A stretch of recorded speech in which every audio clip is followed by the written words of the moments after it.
those with words. Absolutely. Welcome, everyone. This is Andres Restart. I hope we're live now. I am the host for this podcast. This is my channel, but I am joined by my two good YouTuber friends, Brandon from What About Nintendo, Will from Lil Will the Deity. You can check out their channels in the description below. How you guys doing tonight? Oh my gosh, I'm tired because I didn't get that much sleep. I got a good amount of sleep, just like 5-6 hours, but like not as much as I'm used to. But I did just finish playing Fortnite with some subscribers, my brother who moved out, and like it's the first time I played Fortnite in a while because it doesn't work for my PC, so I downloaded for the PS4 and made a good stream, so I had a good time. So I'm doing pretty good. Cool. How about you, Will? Hold on, come back to me. Oh, we'll have to go. But let's just, guys, for those that are watching this podcast right from the beginning, we talk about, at 9 p.m. Eastern Time every week, Monday nights, we talk about mostly pretty much a whole bunch of things that are related to Nintendo throughout the week. So the topic for this podcast, we're going to be talking about this Bayonetta 3 update and how they're sort of shifting focus and how Bayonetta 3 could be a turning point for the series. And then we'll get into this Bethesda interview and how they're talking about their relationship with Nintendo. And then we'll be talking about Valve, the publisher, actually publishing on Nintendo officially now. And then we'll be getting into this ultra shiny trademark that's related to Pokemon. It could have something to do with Pokemon Switch, maybe, maybe not. And that'll also lead into a bit of discussion into the shareholders meeting. Then we'll be talking about Castlevania coming to iOS. So, we'll be getting to that as well. And then we're getting into our Labo impressions. I'm not sure if Will or Brandon got Nintendo Labo yet, but I did. No. So I'm going to talk about it with you guys. And then I'm sure they can offer their expertise because they are... I consider them experts of the industry. They've been paying attention. They're very well informed, right? And then to cap things off, we will be talking about our GameStruck 4. If you guys don't know what that is, that's basically like this hashtag, this trend that was going on early last week where people were just putting out 4 games that impacted the most in their lives, have had the most influence, that have struck them the most, right? And we're just basically talking about 4 games that have had a significant impact on each of our individual lives, and you guys can bring up your own in the comments below as well. So let me just say hello to everyone in the chat. Keep in mind that, in between topics is when I'll try to interact with you guys. Within a specific topic, I shouldn't because I want this to be a clean podcast. I'm going to start... Oh, I should have recorded the audio. I'll fix that later. But I'll start distributing this as an audio form as well because I want this to function as a normal podcast. But, yeah, guys. So, tons to talk about. But hello, Lazy Games. What's up? Final Fantasy VII Remake. Wanted to say how I've been doing. I've been doing good. I just completed the entire Arkham series. Been playing lots of Yakuza 0, and I've been reading a lot of comic books, and that's pretty much it. Yeah. Oh, nice. Wait, I got Stardew Valley on Switch, and a really small RPG on the Switch called Revenant Saga, basically. Revenant Saga. Did it just come out? It's been out on PS4 for a little bit, but yeah. it just came out on Switch, is what you're saying. Oh yeah. Oh, okay. Cool. Huh. All right. Cool. So, let me just see. Yeah, what's up, Blackstar, dude? Yeah, Lazy James. Yeah, I'm actually kind of excited about these topics. I think we have a pretty we have a bit of variety this time around. Hey, Sabbath64. So, are you guys ready to get started? Yeah.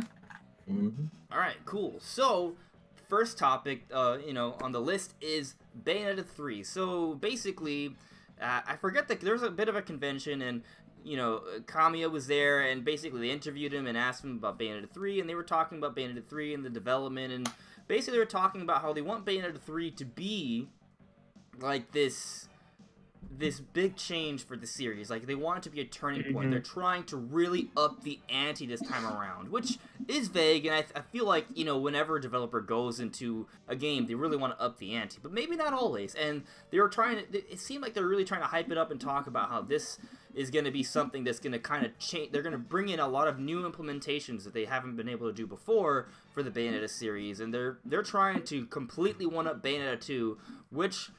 I haven't played it yet, so, sue me, but, from what I've heard, it's an amazing game on the Wii U. And the Switch, because it was ported over recently. So what do you guys think from this? Will, I know you're probably our most hyped Bayonetta fan of us three. What are your initial thoughts from this interview and what you heard? And if I miss anything, feel free to put it out there. No, I'm not really that hyped, but I see what you mean. No, I think this is the standard like thing is like, hey, we want our newer game to be better than the older game. Like, oh, I had no idea. Like, I mean, this must be new. This is like a brand new thing. But I still think that this is it's noteworthy because I consider Bayonetta 2 the best action game like ever. I am on that bandwagon now. So I do think that if they are aiming for something like that, it's gonna be a really good game. Yeah. Cool. Yeah, I mean, like, because I haven't played Bayonetta 1 and 2 yet, I feel like I can't offer that much to it. But, I mean, you're right, Will. It's just kind of one of those things where, like, they're going to talk about it, and they obviously want to hype it up and talk about how, yeah, we're going to make this game better than the last one. Yeah, that makes sense. But I wonder, like, Will, in your opinion, though, what do you think they could do to push the Bayonetta series? What could they do to take it to another level? Seems to be muted. Oh, there he goes. Good. I think that they are going to probably make it. I mean, I think they were pretty straightforward about it. They want to make it more unique. They want to sort of maybe not redefine the genre, but sort of turn what we know about Bayonetta on its head. I think that will be a good place to start. Okay. Yeah. Yeah, I guess, I would have to play the game so I could get, like, more specific ideas. For the record, everyone, if you haven't played Bayonetta 1 and 2, they're both available on the Nintendo Switch eShop, as well as the Wii U. So, probably, I should give it a try. Like, I don't know why I haven't done it yet. There's just so many different games that I have had to play or buy, and, like, I just got Nintendo Labo, and then God of War just came out. So, there's, quite a few different things I have to play, but I definitely am going to be getting to Bayonetta 1 and 2 really soon. I do remember, though, seeing a lot of media about, like, I guess one of the early parts of the game where Bayonetta's for Bayonetta 2. Like, she's fighting on this skyscraper, right, and I think John gets hurt and her soul is taken or something like that, right, and, like, there's this huge fight, and you see this giant dragon demon come out, and then she comes up with her own demon. It's just a huge set piece, right? It's, like, it's pretty epic, and, like, the scope of it seems pretty magnificent. I mean, so when I read that interview, right, I was thinking, oh, so they want to make a game that's even bigger than that, right? Because there are some pretty big moments in that game, from what I've seen. And so it's going to be interesting how creative they're going to need to be to, one-up stuff like that. Yeah. A giant... And Will, you said that she, like, headbutts a freaking skyscraper, so I'm just like, what do you get better than headbutting a skyscraper into pieces? What is better than that? I don't know where they're gonna go with this. It's gonna be insane. Yep. I think it's because I don't know. I'm pretty sure she like literally dies in the little teaser trailer they showed at the Game Awards. So yeah, almost. That's a good start. That's a good start. Yeah, that is a pretty good start. Death at the beginning. Who's the main character then? Gosh. Or maybe it's like I don't know. Like yeah, so. We could speculate a lot, but I feel like because I haven't played Bayonetta 1 and 2, I can't contribute that much. So, you guys in the chat, if you have anything to say about that, let us know. What's up, Pop Slayer? I'm not sure if you're talking about you sent me DMs or Brandon DMs. No, they sent me a DM. We were playing Fortnite, and I had to leave the match, and apparently they won first place. So, that's what they're talking about. I see. Okay. Hey, Kevin Wilson. Kevin Wilson's asking, he's saying that somebody named Kyle Brady sent a Nintendo E3 2018 leak. He shows a lot of detail that I have to check it out. So, yeah, I'll check it out when I get the chance, but just, like a disclaimer, like, if it's not coming from, like a developer, right, or, like, an interview, I always take it with a lot of salt. I like talking about everything, right, but if it's coming from, like, for example, like, forums or, like, Reddit or something like that, I take it with a lot of salt because people, especially this time of year, full, man. Are always, like, coming up with information saying that, oh, my cousin works for Nintendo. Oh, I'm a translator for this such and such company. Like, people come up with stuff all the time.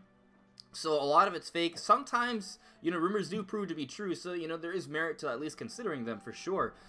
Like a lot of them. But when they come from just forums, though, they're almost always fake. When they come from a developer, though, or they come from maybe like an executive interview or something like that, usually those are the ones that tend to be more likely to be true, right? So, you know, but I'll check it out when I get the chance, all right? It could be really interesting. And hello, LSU Sendicool. Alright, cool. So I think let's move on, right? Is there anything else you want to say as for, you know, for Bayonetta 3? No, good. Alright, cool. So let's move on. For the record, guys, I want to try to speed up the podcast a little bit more. So, you know, we'll be kind of trying to go through the topics a bit quicker this time around. Alright, so we're going to be getting into Bethesda. So Bethesda, you know, they had this presence at this event, right? And they were interviewed and they were talking about their relationship with Nintendo. And basically they were just talking about how pleased they are with Nintendo and how pleased Nintendo is with them. And they were being asked, you know, like why are you putting these games on Switch? Why didn't you do it beforehand? And the way they explained it is basically, look, that they will, if they think that there is a market and that their games will be able to fit on that system, right, without taking away from the vision of the game, then they'll do it. And I mean, they were honest, like, hey, look, yeah, the Switch is not a one-to-one system compared to PS4 and Xbox One. There are some technical limitations, but basically it can be done. There's some minimal workarounds, and we can get the game running on the Switch. And the Switch has a major advantage being that it's portable, and we love that. And so far things have been really great, and you know, they're insinuating that there's a lot more in store for the future. And obviously, you know, there's a lot of PR talk here, you know, like, of course they're going to say, you know, the nice things. Of course they're going to say, oh, you know, like, if it fits, we're going to make it work. But Nintendo's had powerful systems before in the past, and things didn't work out then. But I do think, you know, things have changed over the years in terms of architecture and game development. But what do you guys think about Nintendo's and their Bethesda's relationship? Like, why is it different now as opposed to the past? Because they see money. Money calls. When money is there, developers will go and they'll say, hey, ooh, shiny money. This is a freaking gold mine. We're going to go mine it real quick. I mean, I don't think anything's really changed other than, you know, it's easy money. I don't think there's anything really other than that. I think, you know, Bethesda was like, people like the Switch. You know, people are gonna like portables. They like portable devices. They like Skyrim. Skyrim on the go sounds just about the most money-selling thing I've ever heard. So let's put it on there. Like, I don't see any other like change really. And Nintendo has been a bit more open about letting third parties on you know, their platforms and actually like catering to them and inviting them and making it easy for them. So I think those two big, you know, just money and Nintendo actually not being like, third party. I think I don't know. I think I sort of like agree with Brandon, but Bethesda is just like another system we can put Skyrim on, and it's portable. Yes, and then they just sort of just did it, and like Brandon said, Brandon basically hit on the head. Nintendo is pretty open about Bethesda, and basically more Western third parties. Right. It's actually funny though, because in their interview they were asked, like, so, you know, look, the PR guy literally said, look, you know, I'm surprised that people are still buying Skyrim, but as long as people are still buying Skyrim, even though there are people complaining every time we put Skyrim on a new system, people are buying it. So stop buying Skyrim and we'll stop porting it. That's literally, he literally said that in the interview. If you don't want us to continue to port Skyrim, stop buying it. So it's just kind of funny how the PR guy has so much confidence about Skyrim that he can literally say, look, if you don't want to support it, stop buying it, right? Like, normally you hear it the other way around. If you want to support it, start buying it. You know, it's just kind of interesting how Bethesda is in this driver's seat. I really like them as, like, you know, a third-party company, because compared to other third-party companies, like, other third-party companies feel like they need, like, you know, Sony or Microsoft or even Nintendo sometimes, but Bethesda's kind of like, look, we beat, you know, they beat to the sound of their own drum, right? Like, they can do what they want. They're in control. It's the other companies that want them on their platform. So I like that Bethesda seems to have a bit more swag than other third-party companies. That's just my opinion. Do you guys agree with me? Yeah, pretty much. In many ways, yeah, I'd agree. So it's really cool how they can do that, but at the same time though, yeah, I think Nintendo has created an environment where it's a lot better for especially Western developers to put their games on the Switch. But it isn't the first time that Nintendo's had a powerful, well, Switch isn't powerful. It's powerful for a handheld, right? But it's not powerful enough. Yeah. Powerful enough, but like, the GameCube was a beast. The N64 was a beast. They had their shortcomings, but overall they are still very powerful systems, and Bethesda didn't support Nintendo then. So it's not a sheer raw power thing, right? And from what I remember, I think during the 90s, I think it's kind of had more to do with the fact that like maybe PC gaming and like console gaming were so different that to transfer the games in between them, it was quite a process. So that may be why Bethesda didn't really support Nintendo back then. And during the GameCube era, the architecture was so different that to get like kind of like games that are running on Microsoft and on PC games onto a console was very different then. But I don't know if you guys have noticed, but since we've gone into like the HD era, we've seen a lot more Bethesda games sort of featured on console games. So I think that's why we haven't seen Nintendo get Bethesda support, because since we've gone into this different era for gaming where PC gaming and console gaming are a lot similar, they're a lot more similar now where that is possible. Nintendo hasn't had a system that is relevant for that until now. Yeah. I do agree with you. You said it wasn't really for the most part, it wasn't really a power thing. It was a Nintendo relationship thing, and how they sort of their relationship with like Western third parties. Yeah, I agree. Yeah, I mean they did not cater to third parties at all. I mean their architectures, while they were good architectures if you knew how to use them, problem was nobody but Nintendo knew how to use them. Like Nintendo that's why a lot of times you see Factor like 5.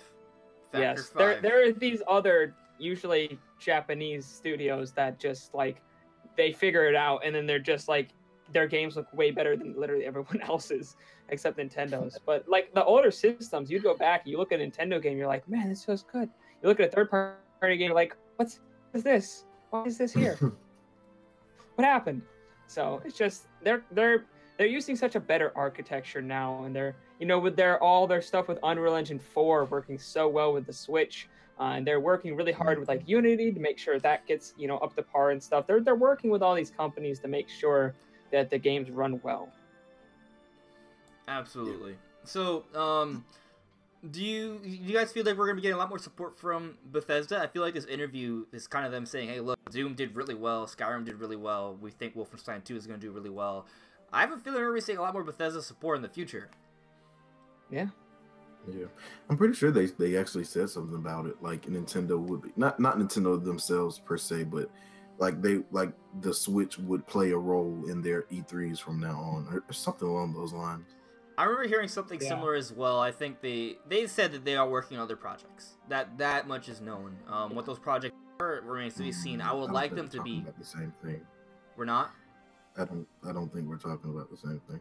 Like they specifically mentioned Nintendo and them like playing a part in their E3 from like now on. Okay. Like they would treat Nintendo basically they would treat Nintendo like a big boy and stop treating them like they're the redheaded stepchild like everyone else does.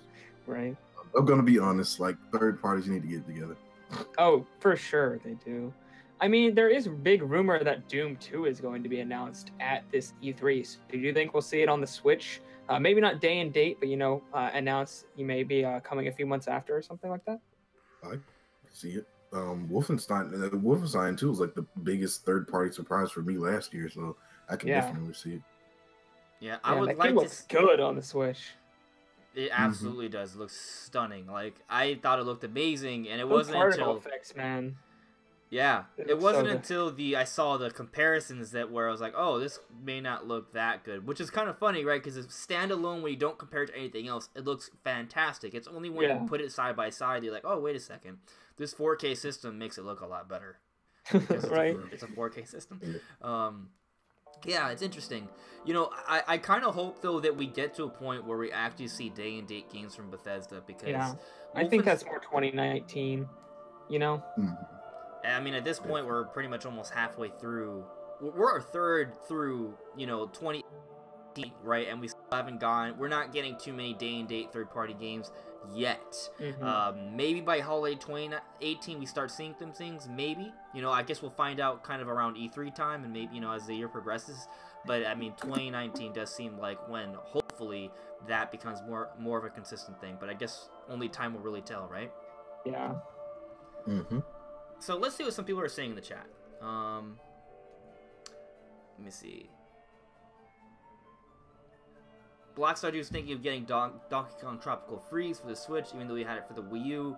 You know, I've seen the game. It does look like a lot better, actually. And the Donkey Kong, the funky mode, even though it's an easy mode, it's also kind of like a speedrun mode at the same time. So it's interesting. It's still not enough for me to put down $60 for a game that was $50 4 years ago, but it is a good game. So, like, more power to you, man. I mean, if it drops to $20 at some point, I may pick it up again. I mean, that's what I did with Donkey Kong on the Wii U. I didn't buy it until it was $20. How dare you? I bought it when it was $50, and I did not regret it. Look, you know how I would have paid $60. Brandon, you're 19 now, right? Right? Almost. Okay. You're just barely an adult, right? 4 years ago, I was also barely an adult who didn't have that much disposable income, so I couldn't just buy every single game. All right, so you know, What are you talking about? No, you're definitely a monster. How dare? Yeah, I'm a monster for not getting Donkey Kong at full price when it came out back in 2014. You're absolutely right. So, True. Lazy Game is saying that the Wii U was good because it produced good titles, hence all the ports. Yeah, I mean, the Wii U had a lot of solid titles. It just, in my opinion, didn't have a lot of the big, like, you know, didn't have any Metroid Primes. It took 5 years to get... It didn't have any killer apps. Right. There was no Odyssey. 3D World was, like, kind of, like, looked upon, like, not as the best 3D Mario game, right? Breath of the Wild didn't come out until Wii U was dead, you know, so we didn't get too many, like, big games, like, you're right, killer apps. So it took too long, and that's why the Wii U didn't perform as well as it could have. Yeah, I mean, a lot of them were AA games, kind of feeling. They felt more like AA kind of projects. Like, they were good, but they weren't, like, system sellers. They were all good complementary games, but we didn't have, like, that big they holiday have the games release to complement. on top of... Exactly. Yeah. So, let me see this. A cynical saying that Bethesda feels like the Nintendo third parties, not all the trends, only making deep, fun games. Yeah, they march to the beat of their own drum. They do what they want, and they make great games. And that's why I'm excited that they're working with Nintendo now, because I think Bethesda is one of the best developers in the industry. And them being on Nintendo is huge. It's absolutely huge. So I'm super hyped for Wolfenstein 2 on Switch. I think it looks great, and I can't wait to pick it up. So let's move on to the topics, unless there's anything you guys want to respond to. Oh, I was gonna say, I think this overall bodes well for like because I do think a lot of like when someone sees, and like someone like commented down there that like Bethesda, and I agree, Bethesda is like one of the best like Western third parties. So when people see like Bethesda's on board, and like Rockstar, which is my favorite Western third party, is on board, a lot of those third parties are gonna be like, well, we're on board too, you know, because you know those are the cool kids of the Western third party. So I can see this basically opening the floodgates for like more third parties. Yeah, I think there are already third parties succeeding, right? So you have to think that more third parties are going to be jumping on. We haven't seen more games jump on, right? And a good example of that, actually, is Firewatch. This is our segue. Firewatch was announced for the Nintendo Switch like a couple weeks ago. And it's an indie game that was developed by Campo Santo, right? But interestingly, recently, Valve has picked up Campo Santo. So guess what that means, guys? That means Firewatch is being published by Valve and coming on the Nintendo Switch. Valve is now technically officially publishing again and on Nintendo, and I'm not even sure when the last time that happened. It may have never happened, but Valve publishing on Nintendo is not a common thing at all. So this is kind of like a moment.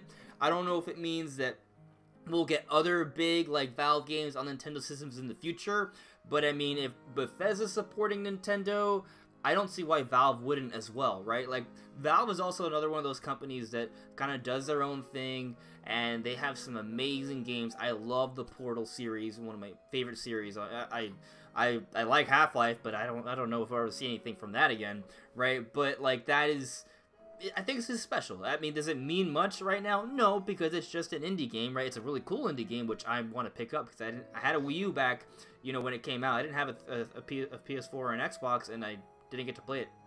So I'm gonna pick it up for Switch because I think it's a really cool game from what I've seen. But what do you guys think about this? Do you think this means anything else, or are we just gonna get Firewatch and that's it for our Valve, you know, putting games on Nintendo Switch? Well, obviously this means that Half-Life 3 is going to be an exclusive to the Nintendo Switch. I mean, I don't know what else this could mean. I mean, that's obviously... It's gonna come bundled with Metroid Prime 4. Yes, exactly. 2-in-1. And Portal 7. Even though I don't think the 7 is next. I think it's like 3 or 4. 3? Oh, they have 2? 3? Yeah, I don't think there's been a Portal 3. Yeah, so Portal 3 and Half-Life 3 bundled with Metroid Prime 4 come exclusively to Nintendo Switch. Right. Probably 2018. I see that. Holiday 2018. That's when that's happening. But no, I don't think this means that much. I mean, they probably just want to expand. It could be a sign that they're maybe wanting to make more games or publish more games instead of just doing their shop. Because, I mean, the people who run Valve, at this point, they don't have to do anything. They're just making money. So they want to do something that's fun. They've said this before. They want to do something that's more entertaining because they already have like a infinite almost amounts of money at their disposal. They don't need any more money. They don't. So they want to do something that's more fun. So I'm thinking this is kind of the start of it. They're kind of, you know, starting to branch out, you know, maybe buy some smaller studios, start publishing some games, maybe actually start making their own games again. So I think that might be the start of that. It could just be, you know, nothing, but I think it might be the start of that, knowing you know, the people who own Valve and stuff. I think I don't know. I feel like this is like just another one of those, because Sony is technically like a publisher on the Switch. So and that literally that means nothing. Like they did like I think it was like an indie game. It was a huge controversy over that. But anyways, they only did like an indie game. Mm-hmm. So now I'm feeling like Valve sort of only did that because they just so happened to like own that studio. But, right, and I mean, I think the deal went through before Valve picked up Firewatch, so it's just kind of like it's retroactively being published by Valve, but not really. Mm-hmm. I do, because I could see, like, if the game does do well, I could see Valve considering it. But right now, I don't think anything's gonna happen because I can see them considering because Gabe Newell did like a couple of interviews actually in which he was like, well, you know, I'm really jealous of Nintendo, and he went on to like praise Miyamoto about how he usually uses like Nintendo's unique hardware to create something even more than the game. It's really good. Like it's really cool to hear stuff like that from another big like developer guy about that stuff. So I could definitely see something like that happening in the future. So I don't think it's impossible like at all. Right, no, yeah, but well, I agree with you though that an indie game, you know, especially in the way it happened, doesn't mean that much. Like you said, even Sony is technically published on Nintendo. Even Microsoft is because they own Minecraft. Right. Yeah. Absolutely. So you know, it doesn't mean that much yet. But I mean, that doesn't mean something can't happen. I feel like if Valve does start making, you know, games that are coming on the other platforms, Nintendo's going to be one of those platforms, right? Like I just think it just makes sense. Like if it can run on the Switch, they're going to make it happen because they're going to make money from it. Mm-hmm. And it's not like the GameCube where the architecture was just impossible. Like it was just, you know, and then you have to take out all the sound files or anything like that because the discs were too small, right? It's not like the Wii, which is basically like a GameCube. Like, you know, it's not like that either. So it's a situation where the Switch could... I could see it happening. I wouldn't be shocked if Valve does put games on the Switch in the future, but that's more dependent upon if Valve even makes new games to put out for consoles, right? That's the question. If Valve puts games onto consoles, I think we'll see Valve supporting Nintendo in the future. If they don't, it's not because of Nintendo. It's just because of Valve not making games for this market. Yeah, I think it's a huge if. Like I like wholeheartedly agree with Brandon. I seriously doubt Valve will ever make another game ever again. But if they do, I could, and even then, if they were, I still think it's a big if whether they will put it on the Switch or not. Well, actually, I was saying that I think that they will make another game because I think when I've heard interviews from them and they sound bored. Like they have all this money, but they're not really doing that much other than keeping up their shop. So I think what I was saying was actually kind of the opposite. I was saying maybe they wanted to branch out and start actually publishing and making games again because, it's something to do. Oh, well, when I said that, I was referring to when you said they don't need money, and then I took that and ran with it. Okay. So I still I referenced what you said, but I didn't specifically mention it. But yeah, gotcha. I did take it in the opposite direction though. So yeah, that's gotcha. No problem, bro. All right, so I mean, guys in the chat, unless Will, Brandon, anything else to say on Valve? What do you guys think about Valve? Technically publishing on Nintendo. Does this mean anything in the future? Let me know in the chat. Let me know in the comments. And thank you so much for the likes, guys. Really appreciate it, for sure. Let me see what some of you guys are saying, though, before we move on with the topics. Who was it that said, all right, Cynical was saying that Valve can't count to 3. I actually think there's something to that, because Portal 1, 2, Half-Life 1, 2. There's no 3s. Where are the 3s? Like, there might be something there. They don't like trilogies. Yeah. Yo, Sabbath is saying Left 4 Dead 3 on Switch. That would be dope. Left 4 Dead is right up my alley. Isn't there a Left 4 Dead 4? I think they just came out with. I distinctly remember the hand with the thumb torn off, right? Yeah, yeah. Yeah, that does exist. Maybe. Yeah, but I still wouldn't mind Left 4 Dead 3. If they just put it on the eShop for $10, I'd probably pick it up. So I would like a new one, but yeah, I don't know if that'll happen anytime soon. What's up, DK Smash? All right, so let's move on. Oh, yeah. Okay. Yeah, we can move on. So, all right, so there was this trademark that was filed, and this is 100% confirmed. This is legitimate, guys. This is official sources here. Pokemon Company, Nintendo, Game Freak, they filed a trademark for Ultra Shiny. So for you guys don't know, let me sort of put this into perspective here. Shiny Pokemon are a variant of Pokemon in the Pokemon games, right? So there's a very rare chance, I think the numbers have changed, but it's basically around 1 in 4,000 something that you could find a variant of a Pokemon. And basically it's just a different color of a Pokemon, right? Those are called shiny Pokemon. They're super rare, and that's all they're just collectible Pokemon. They're extra rare, right? So this idea of Ultra Shiny means maybe we can get even rarer shiny Pokemon in the game, maybe.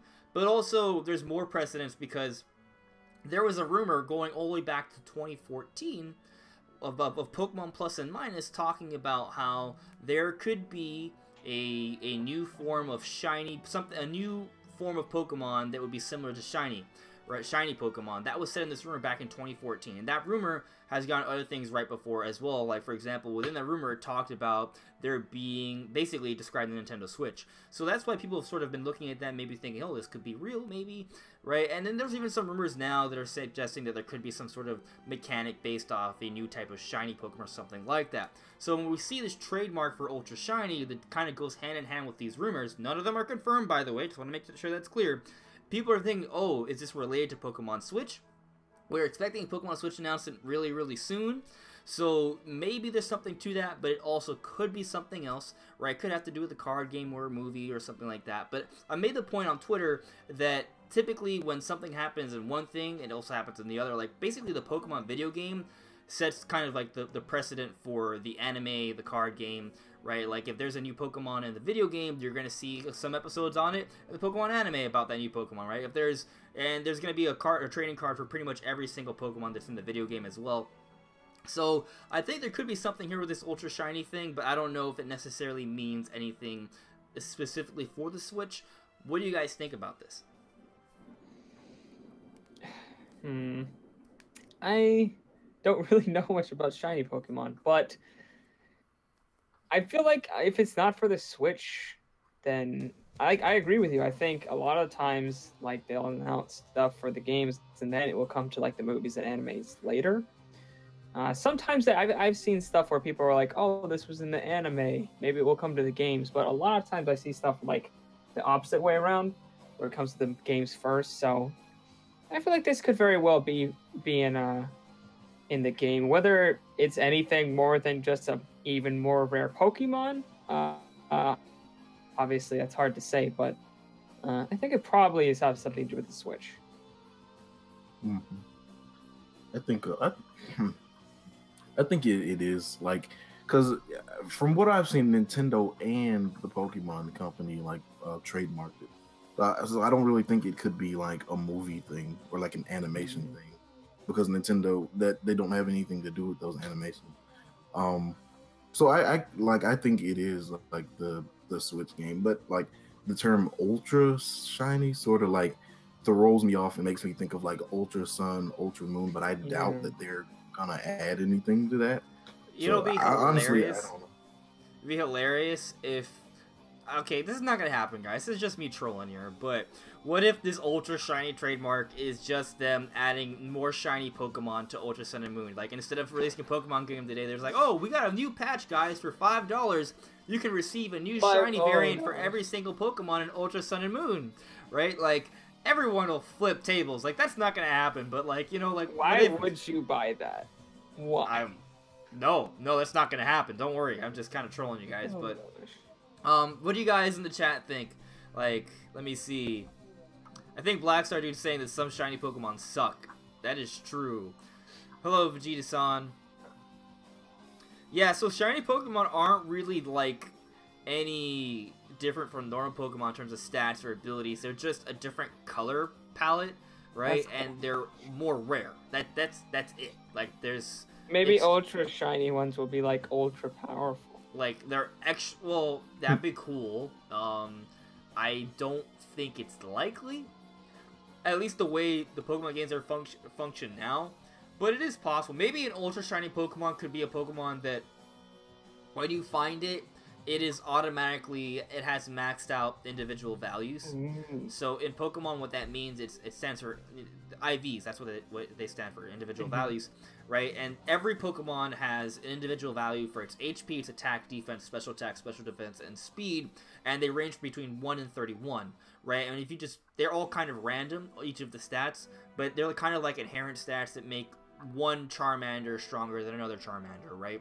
So maybe an ultra shiny Pokemon could automatically have max IVs, which could be really cool. But at the same time, sometimes you want to customize your IVs where a Pokemon is a little slower, or maybe you want to have a special hidden power, because sometimes individual values, it's not always the best thing to have them maxed out. So maybe that wouldn't be the best idea, but it is a possibility. Or maybe they could have a mechanic where you could still change the speed up afterwards, or change the hidden power afterwards as well. So that's one thing they could do. Or maybe it literally could just be an even rarer form of shiny Pokemon. Yeah. What if it's a Pokemon that has like a special? I'm talking as for you guys in the comments. I'm talking about as a complete Pokemon noob. So if I am like saying something that's super obvious, don't roast me in the comments here. But what if it's like a Pokemon that has like a special like a special ability, like maybe has the chance to auto revive or something, or has the chance to, I don't know, something that would be like very advantageous to it. I would like to see that. I would like to be some sort of add some sort of functionality, but it entirely depends on how they are. Because if ultra shiny means it's even more rare than a shiny Pokemon, that's crazy. Because shiny Pokemon are extremely rare. I've put in almost every single Pokemon game that's come out, every game, I've put in at least 100 hours into them. So I have easily a few thousand hours over the course of multiple Pokemon games, and I've only gotten a handful of shiny Pokemon. Right, so a handful, like over years, like over 10 years of playing Pokemon, I've only gotten maybe 4 or 5 shiny Pokemon, right? I mean, well, finding them. I've traded for others and stuff like that, but just finding them, they're really rare. So if Ultra Shiny is an even rarer form of that, it would be cool. But if they add an actual gameplay mechanic as well, because it would be so hard to get, I just don't think that'd be good game design. You know what I mean? Unless there's an easier way to get it. Right. I see your point. Yeah. But, I mean, we'll see. So, but, I mean, is the general, consensus here that this definitely has to do with Pokemon Switch? I think so. Yes. Okay. I don't think Nintendo would trademark it otherwise. Like, honestly. Yeah, I agree. Well, I want to double check because I feel like I've definitely seen Nintendo trademark even in the Pokemon anime. Yeah, especially definitely the movies. In the movies, you will see Nintendo as part of the trademarking. So, and it's actually on the Pokemon cards as well. So you see Nintendo on the Pokemon cards as well. I'm pretty sure. Yeah. Then if that's the case, it probably has nothing to do with the Pokemon Switch. Yeah. Maybe not. But it does come at an interesting time where we're all ravenous for Pokemon Switch info, right? Which, oh, I'm sorry, I just kicked my baby cat. I'm sorry, buddy. How dare you? You are the devil. I forgot he was under the desk. I didn't kick him. I just put my foot on him. Cats are evil anyways. No, very true. Oh. Just kidding. Yeah. Brandon reveals his dark secret. Oh no. Yeah. But well, I lost my train of thought because of my cat. You okay? We're all ravenous for. It comes at a strange time because we're all ravenous. Right. Thank you very much. So the shareholders meeting is on the 26th. It is 3 days from now. And if my calculations are correct, the 26th is Thursday. It is Thursday. You know what happens on Thursdays? Nintendo Directs happens on Thursdays. I say this like every week, but maybe this week is the actual week that we'll get an announcement for Nintendo Direct tomorrow or Wednesday, and we'll see it on Thursday or Friday. The timing would work out really well because the investors are going to want to have an update on Pokemon really, really soon. It's still 2018 or later. We're a third through 2018. The investors probably want to know if this big bad boy that's a killer in sales is actually going to be coming out this year or not. Right. So even if there isn't a Nintendo Direct this week, the investors meeting probably is going to give us some sort of update on Pokemon. I feel like Nintendo is like looking right now. I feel like Reggie is just focusing his laser eyes on this and is like, okay, move it back another week or two. It's like, Andres. No, I'm just kidding. Yeah, just because of me, right? Yeah. Andres, what are you doing? Screw us over. No. But no, I kind of agree. I think if we don't see a, maybe we won't see a Direct by then, but maybe we'll see one announced by then. Oh, Andres. What you doing? But yeah, I think we will see probably one by that time. That is just my opinion. Sorry, I let my kitty out. Such a nice pet owner now. You've redeemed yourself. But yeah, I do think that if we don't see a Direct either Wednesday or Thursday, maybe we could see one announced at the shareholders meeting. Maybe that's what will happen. But I don't know. I just feel like we're going to get Pokemon information soon. I've said this for a while. I feel like we're going to get Pokemon information soon. I don't really have anything that's super logical. Everyone feels that way. Like, yeah. we're like foaming at the mouth right now, Right. It's kind of one of those things where like a lot of people are really expecting, because like in terms of like Nintendo, like it's that time. So here's the thing though, right? I think we should maybe prepare ourselves for disappointment. Not that I think it won't be coming, but there is a chance Pokemon won't be coming out this year, right? And if that's the case, then I will die. People are gonna think about it. That's a good joke, Andres. That's a good joke. That it's not coming this year? That is a great joke, right? Because imagine how pissed off people are gonna be if it doesn't come this year. Think about how crazy people are on the internet right now. Like, this is comparable to the Chibi Robo hype, right? But imagine what would have happened if we never got a Nintendo Direct then. If Pokemon doesn't come out this year, people may die. A fair amount of people don't expect it. Like, there are, I don't want to call them like ignorant, but like there are a lot of people that think because it doesn't have a release date that it's coming out in like 2050. So I don't know. I think there are a lot of people that don't think it's coming this year. Yeah. I mean, I feel like I don't know. Maybe because I'm not a Pokemon fan. I don't really care. So I might be skewed in that, but I don't know.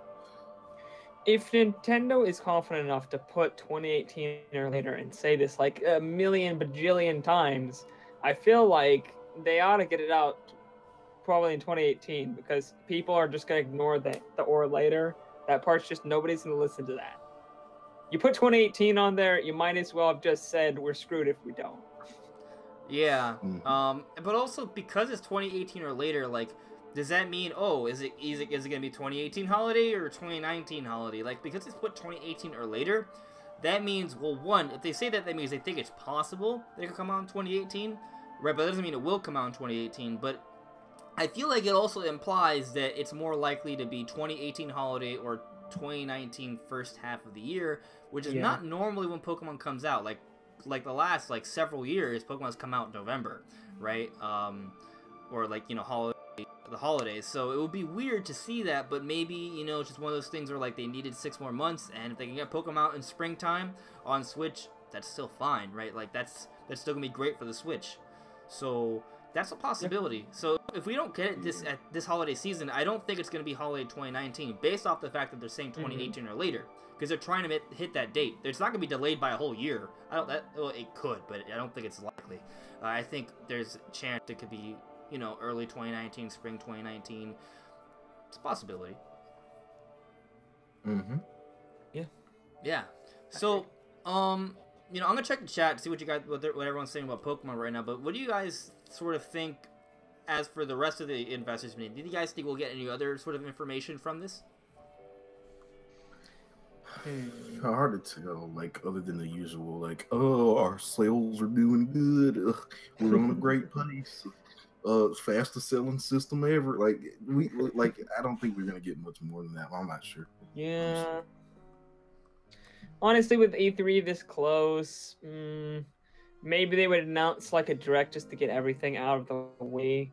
If not a Pokemon direct, then just a general direct to be get rid of 3DS stuff, more of the smaller releases, kind of that stuff before the big E3 hypes. They don't just get absolutely destroyed during E3, but I don't think anything other than that. Nothing huge. That was a really smart decision last year to just get all the garbage out of the way right before E3. Definitely. Yeah, for sure. So then, but do you, if Pokemon is coming this year, right, or whatever, do you think that they could potentially save it for E3, which would kill people? People would just be super upset. I don't think it's likely because the Pokemon usually likes to have their own separate presentations. But I think we're gonna see something. So. I don't know. The way Pokemon Company handles things, I don't think they've ever announced a Pokemon game at E3 before. I don't think it's ever happened. And again, there's never been a Pokemon on home console, so things could change. But I mean, I don't think that it being on home console means that all of a sudden it needs to be reserved for E3. I mean, maybe unless it's going to be some kind of game changing, just this is completely different Pokemon than you've ever seen before kind of stuff. Unless it's that, then it's not. I don't think it's going to get saved to E3. Okay. Yeah. Let me know what you guys think in the chat. When you think Pokemon's coming out, when you think they're gonna show it off. If it doesn't happen this week, I think we might have to wait until E3 to hear more about Pokemon. That's my opinion. If we don't hear anything about Pokemon this week, then we may have to wait till E3. Actually, Vegeta has an interesting comment. Pretty much, I think the answer to that is we're definitely getting it by March 3rd. Because I'm pretty sure Nintendo said that they want it, it's coming by the end of the fiscal year. So that's a good point. By the end of the fiscal year, they probably want to get out Pokemon, and I think that's one of the things. I think because of that, I think it's reasonable to expect at least one big game from Nintendo in 2019, in the months between January and March. This year, we didn't get any major games between January and March. We got the Bayonetta 1 and 2 port. And Kirby. I can't think of anything else from Nintendo. So we didn't get anything major, right? We didn't get any big sellers. So I'd say everything that they've announced so far will be coming out in the fiscal year. Yeah. I think there's a good chance of that. I feel like if you pay attention to the way Nintendo's been announcing and releasing things, if it's announced already, I think it's within 2 years. I think that's just check the history. That the history speaks for itself. The only exception is Zelda, right? Zelda was the pushing. Zelda was the turning point. But that was the thing. That was during the Wii U era when they were making that transition, right? After we started seeing, the end life of the Wii U. The last couple years, everything else that was announced or shown off, it all comes within about a year and a half. right? So, and that was after Nintendo changed their gaming divisions. They unified everything. They had a restructuring of their staff. You know, they changed around a lot. These are like some of the last things that Iwata did before he passed, right? He really reworked the foundations of Nintendo and their development staff. And since then, development, you know, the release of games has become more consistent, especially on the Switch. When games are announced, we don't have to wait that long before they actually come out. And, you know, we're seeing better third-party support now. We're seeing better innovation from Nintendo now. Like, you know, a lot of the things that are so good about Nintendo now, yeah, Kimishima's doing a good job, but I think a lot of that has to do with the final things that Iwata did before he passed away. Yeah. I mean, I just hope they don't pull any, you know, Sony's or, you know, Square Enix's on us. I'm so glad Nintendo doesn't do that, anymore. Ironically, they don't even get like a lot of like flack for that. They just announce games whenever, and then they just show it whenever. Right, Sony's a king of hyping things up. Like they're, you know, like even if they have nothing, they just put out a CGI cutscene and it's like, oh, everyone's excited, even though it doesn't represent the game in any way. It's cool, you know, and people will be like, all right, it's cool. It does work for them. Absolutely does. I just, dear Lord, I can't get hyped for anything Sony does. I'm sorry, I can't get hyped. I mean, that is their core market. They have those people that slobber over graphics. So if anything, I think that means like, I don't know, if like something like Spider-Man is good, I will be completely surprised because I guess Sony hates gameplay. I don't know. Well, God of War apparently has great gameplay, but is also God of graphics. Apparently. Yeah, it was so marketed as just look at shiny graphics, and like when I saw the trailers for that, it looked so bad. Like it looked like absolute shit of a game. Like it did. I was like, how could this end? How could this be good at all? And then it came out, and apparently it's a masterpiece, but I haven't played it myself. Yeah, but I've seen it. It looks cool. I'm like, why didn't you show this? This looks cool. Yeah, I want to see God of War. I want to play it. So I haven't bought it yet, but I'm probably gonna buy it within a week or two, and I'm gonna give it a shot because people are saying it's a big deal, and you know it deserves to be played. So I'm looking forward to that. I think it's gonna be special. How special? I don't know, because I like graphics, but I care about, you know, gameplay innovation, right? Like Breath of the Wild is good graphics, but Breath of the Wild isn't. People aren't raving about Breath of the Wild because of the graphics. People are raving about Breath of the Wild because of how it's changing, how it's changed the way you play open world games. Right? The amount of things you can do in it, the freedom you feel, the atmosphere it creates. That is something that most games haven't really been able to do, not to that level, and that's why it's special. The graphics are just kind of like the cherry on the top, you know what I mean?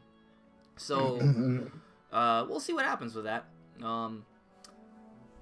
Yeah, so I want to kind of move on, unless there's anything else you guys want to say. I'm going to check the chat before we change topics. All right. Good, man. Let me see. I mean, a lot of you guys are talking about, oh, Byron, you're saying you'd be super hyped if it's released this year, but you'll be patient. Yeah, you know, it's good to be patient. I think there's good games coming out this year no matter what. So whatever Nintendo comes out with this holiday season, it's going to be good. And we already know Smash is coming. That's going to hold over a lot of people. I completely forget that is like every day. I keep forgetting that that's a game they announce. Right. Like I'm like, oh yeah, I might pick up Pokemon, maybe like Metroid or something. And I was like, oh yeah, Smash. So Smash. It's great. It keeps me going in life. 764 says, Brendan, there was a Pokemon for home consoles. Yes, I know there's been Pokemon for home consoles. I'm saying there's never been a mainline Pokemon game for home consoles. Right. I know there's been Coliseum and the 2 Stadium games. I know that. Darkness. I'm saying mainline Battle RPG. Revolution. Oh yeah, definitely. Yeah, none of them have literally create new Pokemon, create new generation, add new story. Like actually, they're. I'm not saying they're not canon, but the mainline series is developed by Game Freak. Those are the games that all the movies and all the trading cards and all the anime are structured after, right? That hasn't come out as a mainline game. That hasn't come out on any Nintendo home console. So this one that's coming that's confirmed. It's being developed by Game Freak. This is it. This is the real deal how good is it going to be? I mean, that's why we want to know. That's why we're all like foaming at the mouth to find out. Yeah. Vegeta saying that after that, I'll just go Ultra Instinct Rage. I'm assuming this has to do with maybe Pokemon not being announced, or, well, it's been announced, but revealed, you know. Yeah. Sao is saying he misses Iwata. Yeah, you know, he did some really special things. DK Smash is also Mrs. Iwata. Yeah, Nintendo will live on, as Black Star Dude says. May his soul rest in peace. Mm-hmm. So 764 is saying, I get made fun of sometimes for being a Nintendo fanboy, but I don't give a crap. I ain't ashamed, though. If I grew up loving Nintendo, then I will die. I will die loving Nintendo. Well, yeah, Vegeta-san saying is Nintendo is life. Yeah, it is. Nintendo is life. Sour64, you're not the only one who gets bullied for loving Nintendo, right? Like, I grew up with my precious GameCube, and people were like, oh, you have a GameCube. Like, what's wrong with you? Like, that was people who said. It was ridiculous. It's that gay cube, man. Right, which, keep in mind, in the early 2000s, people weren't really as progressive, right? And people weren't as, like, conscientious. So people said a lot of really rude things like that. People still do. But, you know, it was worse, at least in a public level. On the internet, it's really bad now because people can hide behind an alias.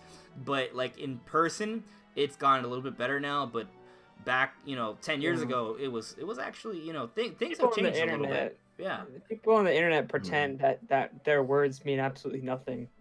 And it couldn't be farther from the truth. But I remember, like, back, I've always wanted to, like, develop my own games and, like, work for Nintendo. And I used to tell people, like, they'd be like, what do you want to do when you grow up? I'm like, I want to make video games. And, like, oh, which one are you joining, Sony or Microsoft? And I'm like, the fuck, bro? I'm going to be Nintendo. What's wrong with you? Nintendo exists. Come on. That's why I love your name. It's like, what about Nintendo? Right? Like, it's like, what about Nintendo? Nintendo is the real deal. So, yeah. You know, all blind Nintendo praising aside, I think it's time to move on. Hey, Jimmy, how you doing? Just talking about Nintendo. Dwayne Tucker thinks fall or late winter for Pokemon Switch. Late winter. So what would that be? January, February? Late winter. So I mean, I guess you're saying the window between October and February, right? Or early March, which is technically the end of winter. Yeah, that makes sense. Which would be right in time for the end of the fiscal year. So yeah, that's a good window for sure. I'd agree. Probably some time around there. Yeah. All right, so let's move on. What? Let's talk about something about something a little bit more depressing, actually. Well, it depends on your opinion, actually. Castlevania is finally coming back. Castlevania, one of my favorite, like, 2D style games ever, is actually getting a game made by Konami again. Except it's not coming out on Nintendo Switch, it's not coming out on Xbox, it's not coming out on PlayStation or Steam, it's coming out on this. iOS, phones, smartphones, a smartphone Castlevania game. What do you guys think? I feel like I shouldn't go first because I haven't played Castlevania, but I do have some thoughts on this. Will, have you? I think you've played Castlevania, so maybe you should go before me. But well, Konami is they're garbage. But that doesn't surprise me. So I will go in on my thoughts. Well, I think I'm over that. I think I'm over, like, I should have just expected it. So I think what would hurt even more though is if it was like actually like a really, really good game. like a Nintendo, like Super Mario Run, like, you know, you're gonna get your value out. Like, I think that would hurt even more. Like, that would just be the biggest, like, screw you to, like, Nintendo fans. But I'm not sure. Like, there are multiple ways one could view this. I'm very conflicted. Well, I like Konami. They're cool, but this is probably gonna be garbage. Like Konami, you know, I love Castlevania. Castlevania is great. Metal Gear is great. Those are Konami franchises. I think, well, the good news is that it's going to be free to play, right? Most smartphone games are. So, I mean, at least it'll be easier to get your hands on Castlevania. How they flesh it out, I don't know. So, I might end up liking it. I don't really like touchscreen controls, but I'm gonna try it, and it'll be cool. I would rather get a Castlevania game on Nintendo Switch. It'd be perfect. Like, I don't want a 3D Castlevania game. I want a 2D Castlevania game. That is where it's at. So, and that would be perfect on Switch. Like, that doesn't even require like a huge budget. You know what I mean? That's the thing. A 2D Castlevania game is not as hard to make as, like, you know, a giant open world, you know, third person sort of game. Like, that would be completely different. Like, we don't need that. We want a 2D Castlevania. It's so doable. I don't know why. I mean, it's happening now on iOS, which is lame. But I don't really play on my phone that much, so I mean, I seriously don't. I don't even play Nintendo games on my phone. I had Super Mario Run. That was like the longest time I've had a mobile game, and that was like for 2-3 weeks. So I mean,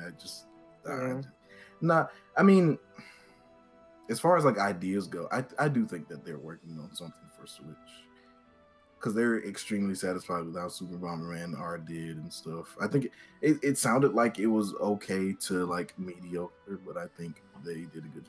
I would like a Castlevania with like, you know, the bosses in Project Octopath, and they're like super detailed and stuff. Yeah, I would like sprite work like that for like the whole Castlevania game. That would be awesome. That would be cool. Have I mentioned how much I love Dawn of Sorrow, the first Castlevania on DS? That is one of my favorite. Yes, that is my favorite DS game. It is by far my favorite DS game. It has so much atmosphere. I love the anime cutscenes. I love the sprites. I love the boss fights, like the power-ups. I love the music. That game it's just so good, man. I want another Castlevania like that so badly. Mm-hmm. I think Super Mario. I like Super Mario 64. I think that was the best DS game. Super Mario 64 DS. Not according to Game Explain. Apparently, that just ruined the entirety of the game.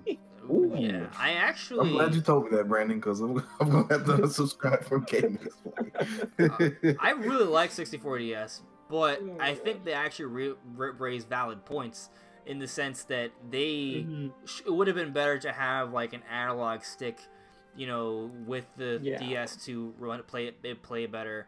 But I mean, the graphics were better. There were more stages. There were mini games. Like, it was cool. It was cool. But at the same time, I don't think 64 DS like dethrones the original Mario 64. Like, it's almost like kind of like a different experience, right? Like, it's like a different take on what happened during the Mario 64. Right? Right. Yeah. Because that's what it is. Because Yoshi's like more of the main character in Mario 64 DS than Mario is, which is kind of funny. I would love it if they were to make like a 3D Mario game like in the Odyssey style, right, or the 64 Odyssey style, where it is like the four Mario, Luigi, Yoshi, and Wario are the main characters, right? Like an actual not 3D World, right, where it's like a co-op game, but I mean like where you use these 4 different characters.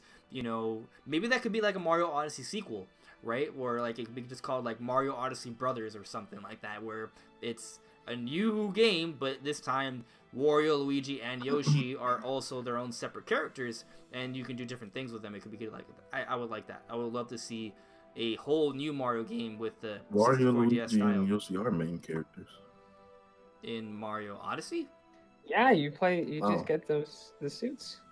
Oh, I thought you were talking about No, I want a whole new game. My bad. I thought you were talking about DS. My bad. No. I want a whole new game with them as main characters. I hear you. I heard that part. Yeah. Gotcha. Fine.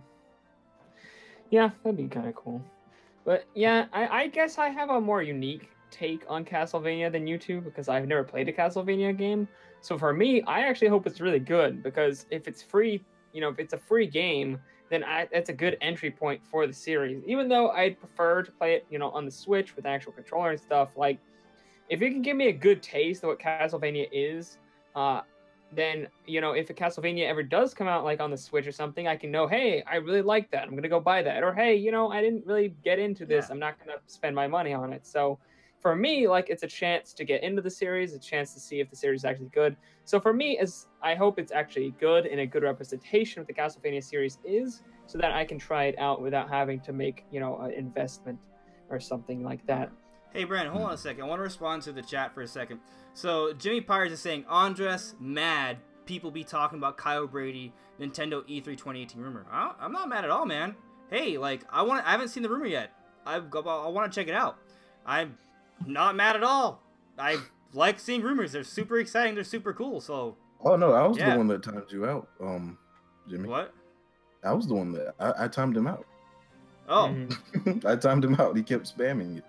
Oh. Yeah. Yeah. Well, that wasn't me, but I mean, yeah. I mean, dude, we can talk about it, but you know, don't spam. That's a thing. So, Savage64 was Will's saying hating though. Will's hating. Yeah, I'm a big hater. I'm just kidding. Yeah. Savage64 was saying that he was asking, besides Luigi's Mansion getting a remake on 3DS, what other N64 or GameCube game would you want to be a remake? I mean, technically, Ocarina of Time 3DS happened, but I would love to see like that game made with like modern era graphics, and if not like, you know, Ocarina of Time or Majora's Mask, maybe Donkey Kong 64.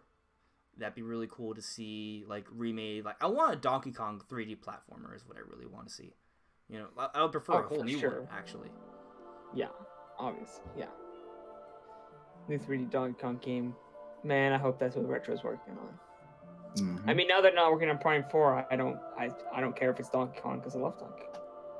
But I mean, I've said this like a million times on the podcast, so I won't get into it too much here. Yeah. There are a lot of like 2D projects up Nintendo's arsenal. Like, I really hope that Donkey Kong, like, I hope they turn back around to that like 3D mindset, because you got Kirby, then you got Yoshi, and then you got like in Wario Land, assuming the rumor is true, is going to be another 2D game. Like, I don't know. I don't want any more 2D games. I don't know why. Yeah, there are some series where I don't want 2D games, but actually, I'll bring up the point. Like, I want a 2D Zelda. I do. I got a craving for 2D Zelda, and I was like, you know what? I'm gonna go emulate A Link to the Past and start streaming it. And I had a great time. I love 2D Zelda games, so like that's a series where, you know, in between a 3D Zelda game, I definitely love to play 2D Zelda. 2D Zelda would be epic. But I just realized we went off topic for Castlevania iOS, and that's completely okay. But is there anything else you want to say as to Castlevania on iOS, or we're just gonna basically be like cautiously optimistic about this, where there's probably bad things gonna happen, but maybe it'll still be fun to play? Yeah. I don't know about still being fun. I think it's gonna be garbage, but yeah. Oh, you think it's gonna be garbage? Okay. I'm hoping it won't. I'm hoping the opposite. Just because, you know, as somebody who's not a fan of the series, I would like to get into it. But I totally see, like, this is totally a, you know, Metroid Prime Federation Force situation. Or like an Animal Crossing, you know, Amiibo Festival kind of thing. And man, when they announced that, was I livid. So I totally understand you there, Will.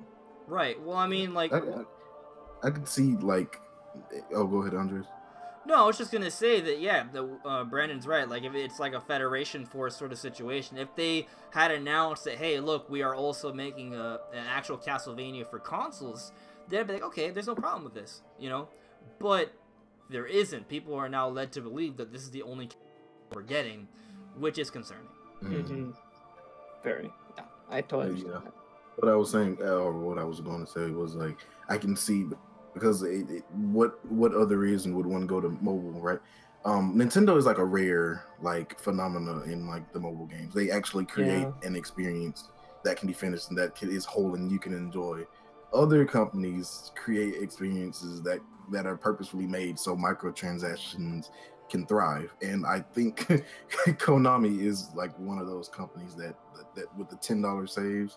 Yeah, I don't see this going well at all, but yeah. Yeah, I can definitely see that. Maybe they won't. Maybe they'll pull a Bomberman R kind of situation, and it will actually be okay. But I don't have high hopes. Yeah. Well, hopefully it works out. That's all I can say. I'm gonna play it if it's free. I'll see how it works out. You know, hopefully it doesn't suck. Hopefully it doesn't steal all my money. Actually, it'll probably steal all my money.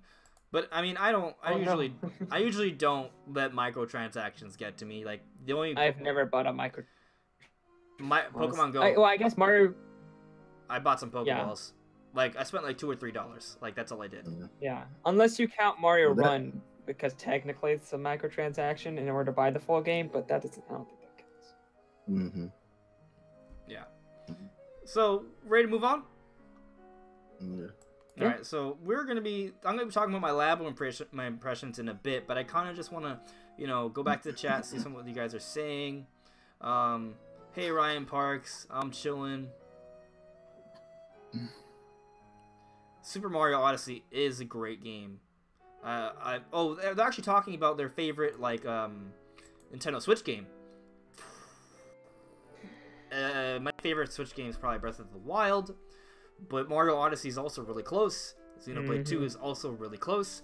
Those are my 3 favorite Switch games. It's kind of hard to decide which one is the best one because each one's kind of like a different experience, but each of the ones is like really special to me. I think you meant like your personal. What? I think you meant like your personal. Right. Yeah. Right. That's what I'm talking about. Oh, the way you were saying it, I don't know, it threw me off. Like, it's hard to decide which one is the best. Like in my world. In my world. Yeah. In my I'd have to world. agree with your picks as well. Yeah. I think Odyssey is like it's way better than like Breath of the Wild. Yeah. But yeah. Oof. Okay. Plus, Plus, I don't agree really with your opinion, but it's okay. That's okay. I don't really view Breath of the Wild as a Switch game. It's a Wii U game. I have the opposite mindset. Yeah. I feel it as a Switch game, but I do understand like you can tell it's held back from like really taking a hold of the power of the Switch. Like I mean, when it first came out, it ran pretty bad, just like the Wii U. Had a lot of bugs that the Wii U had, kind of those same graphics and performance issues. So I can see that it feels like in that way it's a Wii U game, but I never had the intention of playing on the Wii U as soon as the Switch was announced. Yeah, he announced it for the Switch. You just forget about the Wii U. Yeah, I mean, I kind of don't think it's not really fair. Like what you said, it's not really when you put it like that. I don't think it's fair to call it a Switch game. Mm-hmm. Yeah. I think the potential for the next Zelda on Switch is so exciting to me because if they take massive. Breath of the Wild as the base and then they put in 3 to 4 years, they improved the physics system, added more quests, more more mechanics, and it's just like improve the story, like make the game even bigger. Like I may never leave Hyrule.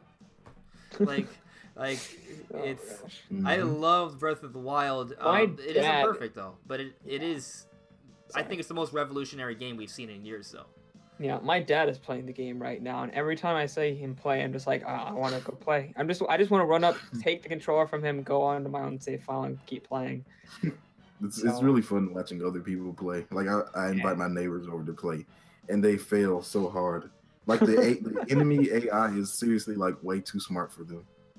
Like it will, like they just leave the cave and then they try to fight the enemy and it will like set them on fire. It's so funny to watch. But yeah. You try to throw bombs at them and they're just like, nope, they just walk off. They kick it. They actually try to like kick it back at you and then they detonate it.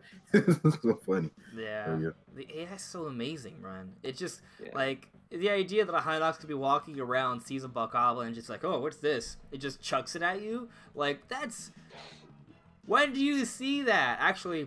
I've seen that before in other games, but like they do it like organically, right? Like it's not like a set animation. It's something that they just decide to do depending on the situation, and that is really cool. So I'm excited to see what they could do if they continue to work on that physics engine. Like what other sort of like AI advancements could we see? What other sort of like mechanics could they add that could really change things up for the world? Like there's so much potential, and this could be a whole other discussion. So let's just sort of move forward. We're gonna be talking about Nintendo Labo, yeah. Also, what's up, Alonso? Yeah, for notifications, I think you can hit the notification bell, and if you're a subscriber, it can ask you to be notified sometimes or always, which is really weird because if you hit the notification bell, I feel like you should. The reason you're hitting is because you want to see notifications all the time, but whatever. That's how you do it. Let's talk about Nintendo Labo. So I got Nintendo Labo, and I'm having a lot of fun with it. I'm actually trying to look for something. Don't worry about it. Just watch my Nintendo Labo kitty video. Just check my channel. You'll see it. And like, I've had so much fun with it so far. Like, the way you build things it's impressive. Like, you see these sheets of cardboard, and you would think, oh, how does this all come together? But sure enough, you follow the steps on the Switch. And, like, the way it comes together is it just kind of, like, it blows my mind, right? Because it's not just cardboard trinkets, but you actually create these things that have functionality, that have resistance, depending, like, for example, the motorcycle Labo, right? When you build it up, you actually create, like, handlebars, right? The right one, you twist it, and you actually feel give and resistance. And, like, because you use, like, some rubber bands and stuff to, like, give it resistance. And, like, it actually, through just cardboard, like, it has buttons as well, which is crazy. And then you put in the Joy-Cons, and all of a sudden, these buttons have clicks, because they're clicking into Joy-Con buttons, right? And when you're actually playing the game, because of the HD rumble, it feels like a motorcycle is revving. It feels really good. And it's just blowing my mind so far. What do you guys think from what you've seen and heard of Nintendo Labo? Oh gosh, I watched your video and I've watched other people assemble it, and like I'm the kind of person who just watching things. I like the part where you had like it in kind of like fast motion and you kind of assembling things. It was like really fast and you could see it go kind of assembled a little quicker. I like that because like when I see stuff and it's just like pieces and I see it like come together into this actual thing, like it's very satisfying to watch. You look at it and it's just like, it's something I love to do. I love to build things. I love to craft things. I love to take like puzzles and just, you know, have them in a bunch of pieces and then put them together. It's like this super satisfying thing. So it really makes me want to get it. It's just like, gosh darn it, Nintendo, why are you making me want to pay like 60, 70 bucks for this cardboard?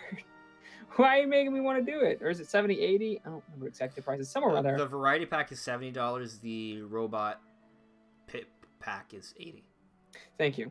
So $70, $80 for freaking cardboard in this and a couple of games. Like, I legit want it. Like, it makes me like every time I see people build it, I'm just like, it's so satisfying. And the games look actually like interesting. Like they don't look like something, you know, I'd be playing for a million years, but they look like cool little things I'll have fun with for a couple hours. And just building it is super fun. So I want to pick it up. Like, I know it's meant for kids, but I feel like it almost has like a bigger, like, you know, adult pull because, you know, you have more ability to actually make these things than most kids would. I wouldn't say it's just for kids. Like, yes, it's geared for...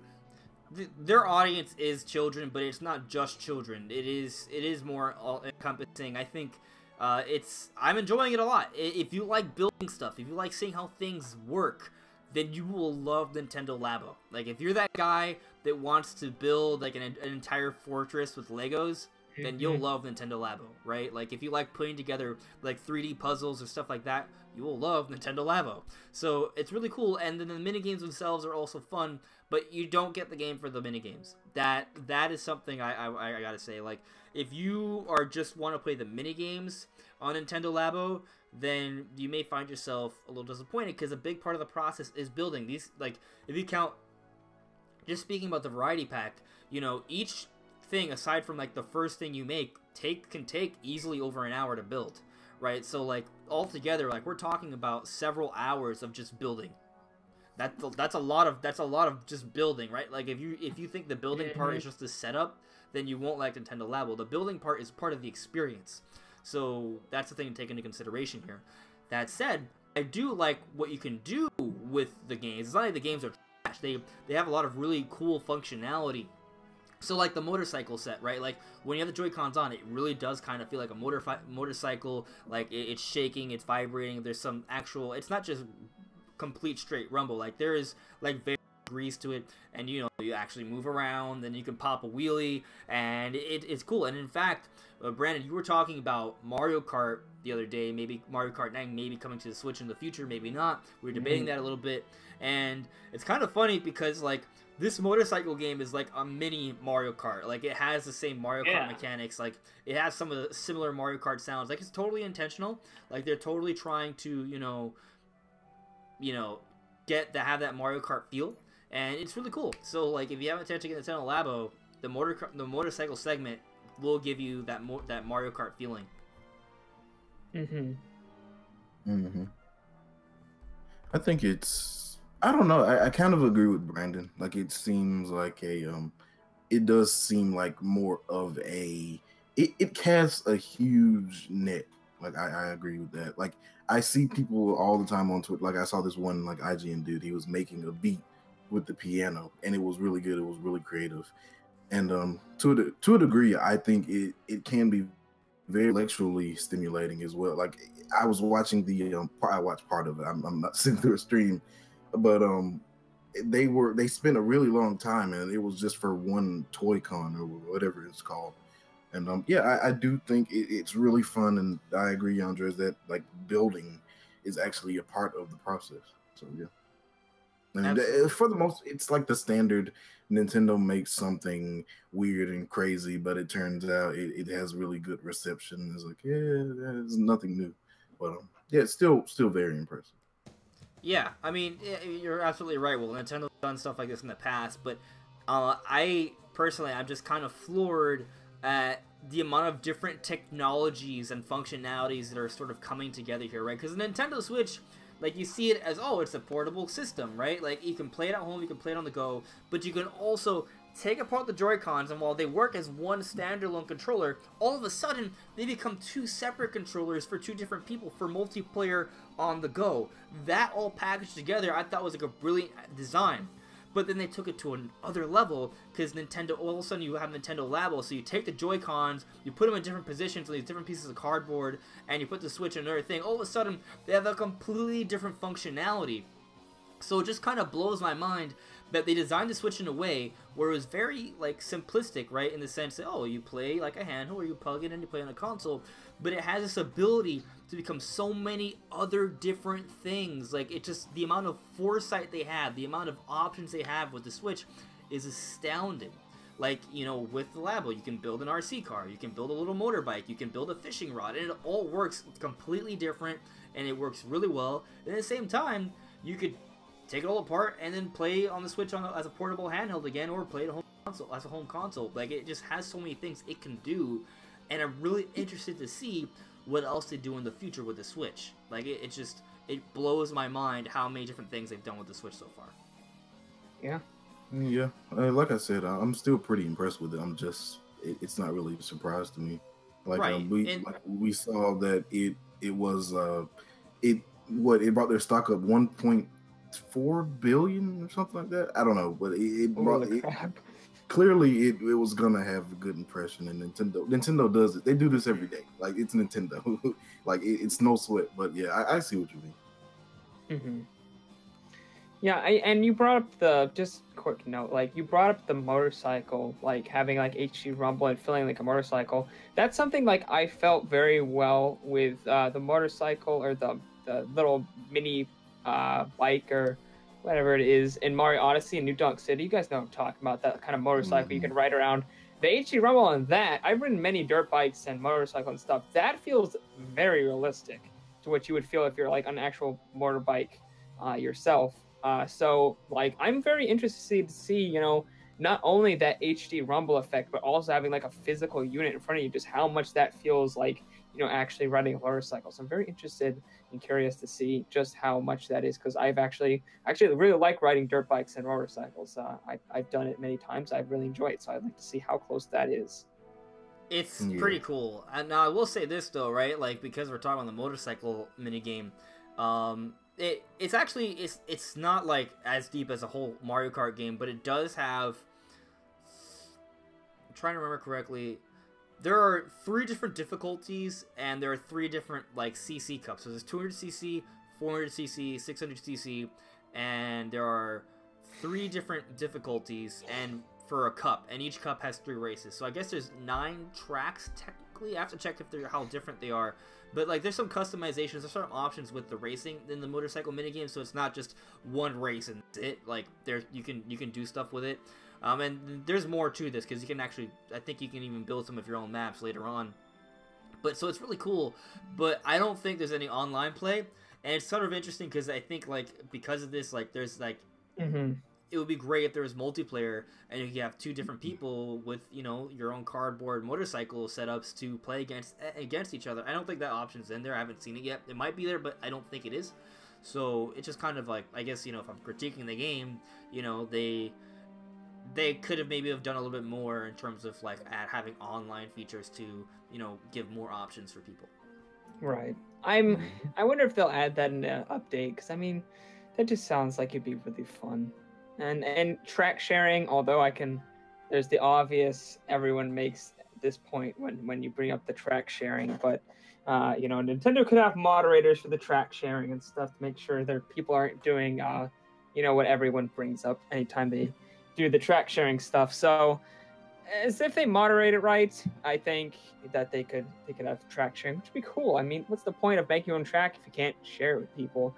It's kind of like the you know, the Mario Maker on 3DS thing. It's like, what's the point of having Mario Maker if you can't share or play other people's like levels?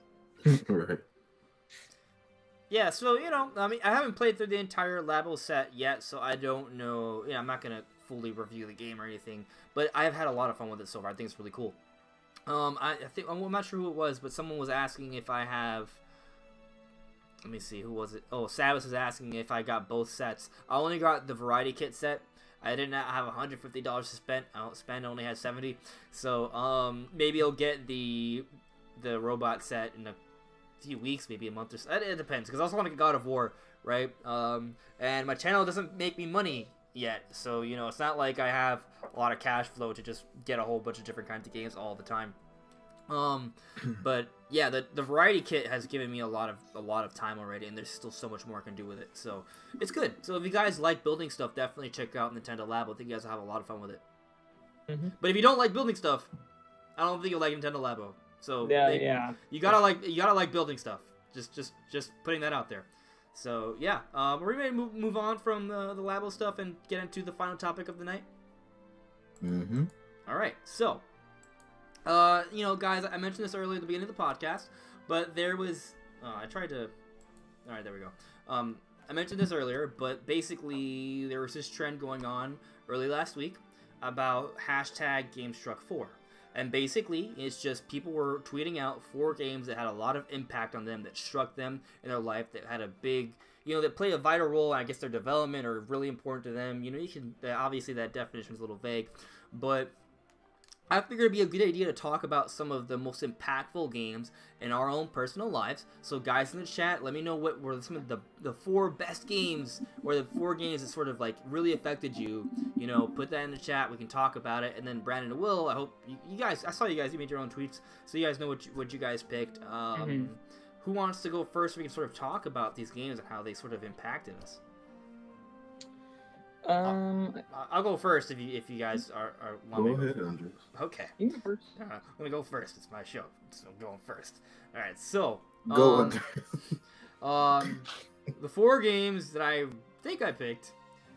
Oh, I don't even remember. Huh. Go figure. I picked Ocarina of Time, Super Mario Galaxy, Pokemon Silver, and Metroid Prime. So let's go first to the first. Oh, is this boring for you, Will? No, just kidding. Oh, wow. Oh, my feelings are so hurt. I am shook. Jesus. Shook. Oh my gosh. Shook. No, Oh, gosh. I'm just kidding. The Legend of Zelda: Ocarina of Time has had a tremendous impact on my life. And just for the record, there's other games like Wind Waker and Mario 64 that have had a huge impact as well. But if I'm just picking 4, you know, these are the 4. Ocarina of Time was like that first. It wasn't the first game I ever played, but I remember I got it for my birthday, right? And I have this distinct memory. It came out in 1998. I was born in 1991, so I was 7 or 8 years old. Very, very, very impressionable. And like I remember it was like it was already nighttime, and we put the game on the television, and you just see this beautiful like melody playing, and you see these hills, and you hear this horse galloping, you know, like ba-da-bop, ba-da-bop, ba-da-bop, and you see the moon, and as the melody is playing, you see this cool looking dude on this horse, and then the title comes up, and it just had like this very mystifying sort of feel to it. And like that feeling sort of played out throughout the entire game. Like when you start the game, like you're in this forest, right, and you see all these sparkles and these fairies, and like you see the Deku tree, and it just always felt like the world was so big and so magical. Like it was that game that it one of the first games that made me feel magic. Like it made me feel like there's more to this world than meets the eye. Like that is the kind of feeling it gave me as a kid. And you know, the game was just epic, and it was like that first game that sort of like made me love like that classic like hero trope, you know, like go save the princess. And I feel like that sort of like trope is like it sort of carried like, you know, along with me. Like it makes me kind of like a goody two shoes in that regard, I guess, because it's a big part of me. I love it, and yeah, it's kind of it has had like a stamp of my personality. Nice. Indeed. Yeah. I could go into the others, but I'll let you guys talk about some of your own before we circle back. I guess I'll go next because mine's actually the same as yours. So Ocarina of Time, I guess. Since it's quick, I'll go next. Yeah, I agree with pretty much everything you're saying. I mean, like when you were describing that intro, I could see it like frame for frame in my mind, and I could hear the music going along with it. Like I have a huge amount of nostalgia for that game. And that's just an atmosphere I've never felt as recreated in any other game that I've ever played. Some games have gone kind of close. Majora's Mask felt a little bit similar, but I felt ultimately that one is going for more of a more sad approach, and in that way, more depressing approach. You know, with the everyone dying or about to die. So I feel like that didn't quite come close. But there's just something about like NCT sound effects and like the sound card in the NCT4, it's almost like, you know, people who have nostalgia for like the 16-bit era and, you know, like the chip tunes and stuff. Like I have nostalgia for that, you know, N64 style of sound, because it's very unique in its own way. Then I think like no other, you know, after the N64, there isn't really any like distinction among, you know, sound chips anymore. Like it's just not a thing. They all sound good. They all sound pretty much the same. Like there isn't really a big distinction anymore. Like that was kind of the last one that you can really get nostalgia for the kind of sound effects and stuff that are in it. And just that game was one of my first games I ever played. It's the first Zelda game I ever played, and Zelda is my favorite franchise of all time. So obviously that is a game that just completely changed my life. And I mean, like I do video games for like a living. Like video games are part of my entire life, and that was one of the first ones I ever played. And it's the first game I ever played, my favorite series of all time. So that's definitely on my list. Well, that was really good. That was really good. Both of you guys. I definitely agree with like the whole I don't know what I've heard them being referred to as like sound engines. I don't know, but I definitely agree. It's the Nintendo 64 was like it had that like I don't know. It was nostalgic for me as well. And Andres, like the title music, dear Lord, I love that title music. So good.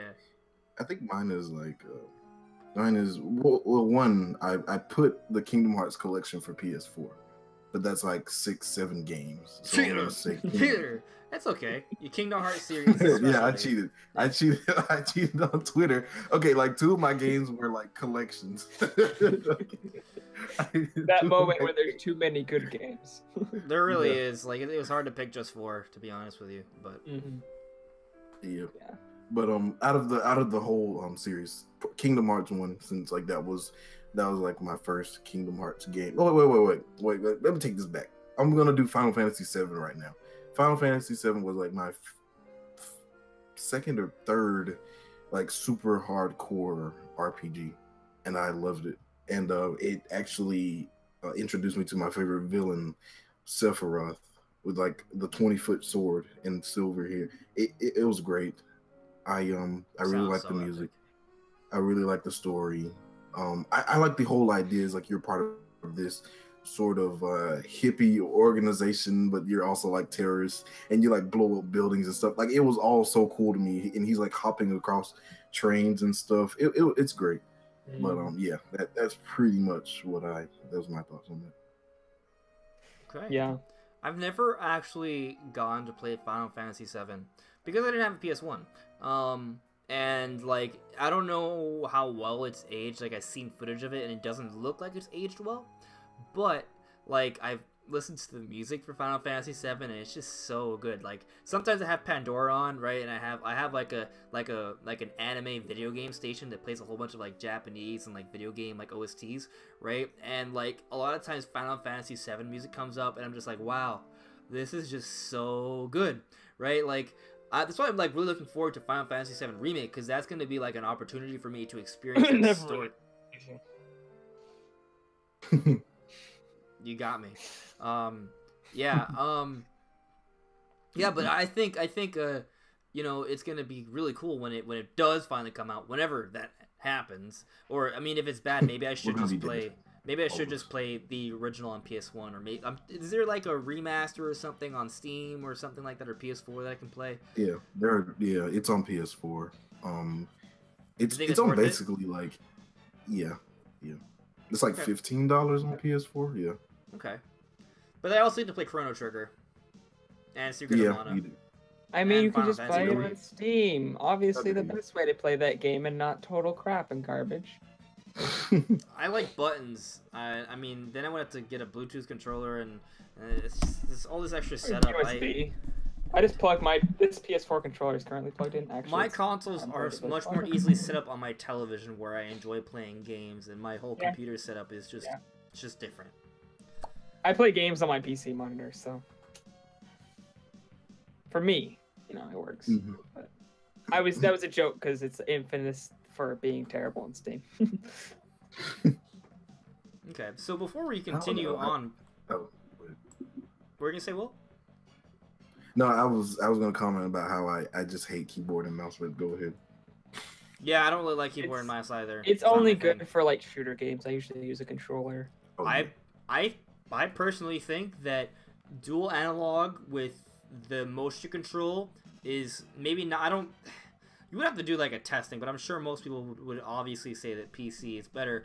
But when you have dual analog and you have add that third axis with motion controls, right? Like it may not be as fast as mouse and keyboard, but it is the fastest you're gonna get with dual analog, and it's pretty good. And so like I really love it on Splatoon. That's one of the reasons why I'm probably gonna go pick up Doom now, because they added that update. Or maybe I'll just wait and experience that with Wolfenstein 2.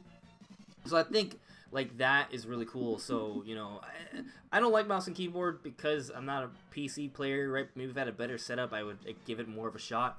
But I mean, I've had other mouse and keyboard setups before. I used to play like Unreal Tournament, mouse and keyboard, and it was fun. But I just like dual analog more. It just feels more comfortable to me. Yeah. There are certain games on the PC, however, where it's like you have a crap ton of inventory or something like that. There's ones where you need to manage your inventory a lot more. Those are good for keyboard and mouse. But I do agree, like motion controls, like Splatoon, like revolutionized my way of thinking for shooter games and how they control. Which is like motion controls. Absolutely. They're amazing. I wonder how they're gonna handle Metroid Prime. Because it's the third. Splatoon's like a third-person shooter. I really hope it has motion controls. Like, I wonder for Metroid Prime if they're gonna go to dual analog control. Because fun fact, Metroid Prime 1, 2, and 3 do not have dual analog controls. Oh my gosh, that annoys me so much. Yeah. Well, Metroid Prime. Well, I guess if you count the IR once they're ported over to the Metroid Prime trilogy, it's sort of like dual analog because but you use the pointer for the right stick instead. Right? So then maybe it will just be like dual analog and they'll have like motion assisted aiming, like that basically how Doom plays, right? That might be how it works. So we'll see. I mean, knowing Nintendo, they're gonna give us multiple options, so I can see both. Like Odyssey, it's like, you know, you can do motion or you can do traditional. So I don't know. I can see options. Yeah, I agree. Yeah, no, options is definitely. I mean, Metroid Prime 3 already had options, right? So I wouldn't be surprised if they have expanded upon that even more so. Splatoon 2, you can turn the motion controls off as well, so I agree. Yeah. Yeah, I won't be surprised at all. Oh, I remember I hated gyro controls. I remember I hated them so much. But then they like, I don't know, it was one day it just became my go-to, like, sort of setup. So yeah. What did you hate it for? I don't have steady hands, okay? I don't when I play games. But which game did you hate it for? Did you hate it for the original Splatoon or Splatoon 2? Oh yeah, Splatoon 2, yeah. Okay. Did you? But you're saying that you've changed your mind on it, or? Oh yeah.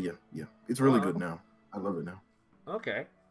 It's interesting. I feel like a lot of people don't give it a shot because like there's like that stigma of motion controls and steady and fast aiming, and a lot of people have this mindset. It's like, oh no, it's just not going to be as comfortable as dual analog.